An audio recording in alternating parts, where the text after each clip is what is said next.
Somewhere along the way, someone drew a blueprint.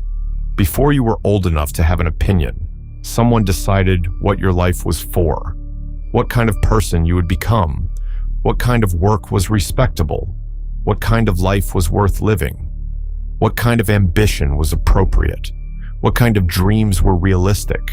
They called it love. Most of the time they meant it, but love does not make a blueprint yours.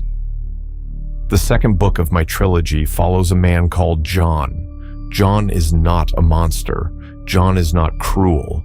John is a man who learned very early that the world rewards the people who follow the instructions. He followed them, exactly, for his entire life.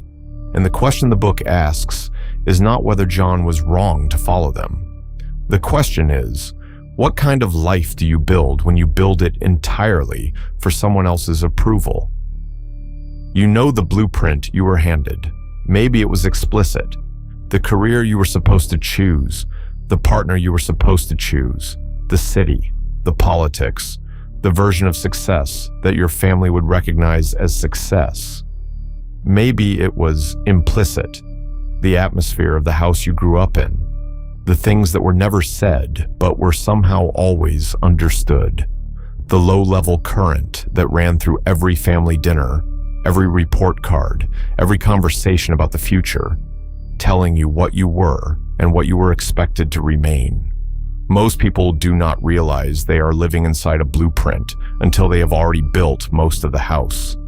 And then one day they are standing inside what they constructed, and it does not feel like theirs. Not because it is bad. Sometimes it is beautiful. Sometimes they have everything the blueprint promised. But there is a room they cannot find, a door that isn't in the design, a version of themselves that the blueprint did not include.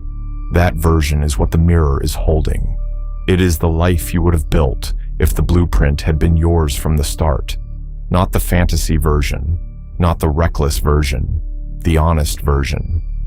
The one that would have emerged if you had been asked early enough what you actually wanted and trusted enough to be told the truth about what you said. This is not an argument to throw away what you have built.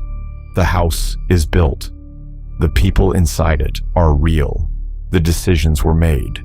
This is an argument to acknowledge clearly which parts of what you are living were chosen by you, and which parts were chosen for you before you had the tools to choose.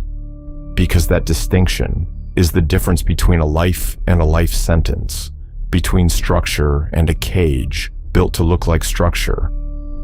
John followed the orders. He was very good at it, and the book does not pretend he was wrong to do what he did. In the room he was standing in, with what he had, the orders were the best available option. But the room he was standing in was built by someone else, and the orders were never really his. The mirror asks a harder question. Not, are you following the right orders, but are these your orders at all? You are allowed to ask this. You are allowed to stand in the middle of the life you have been constructing and ask what you would build if you drew the plans yourself. Not from scratch, from here. From the version of you that exists right now with everything you have learned, and draw the next room by your own hand. Because the blueprint you were handed was drawn by people who were also handed theirs.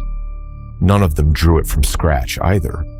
The only question is whether you will be the first person in that line to pick up the pen yourself. The room they didn't include in the design, the one the mirror is holding for you, is still available, but you have to draw it. This is Gospel of Shadows. We follow the idea back to the room it started in. Subscribe. Come back next week. We are only just getting started, and the blueprint is still in your hands.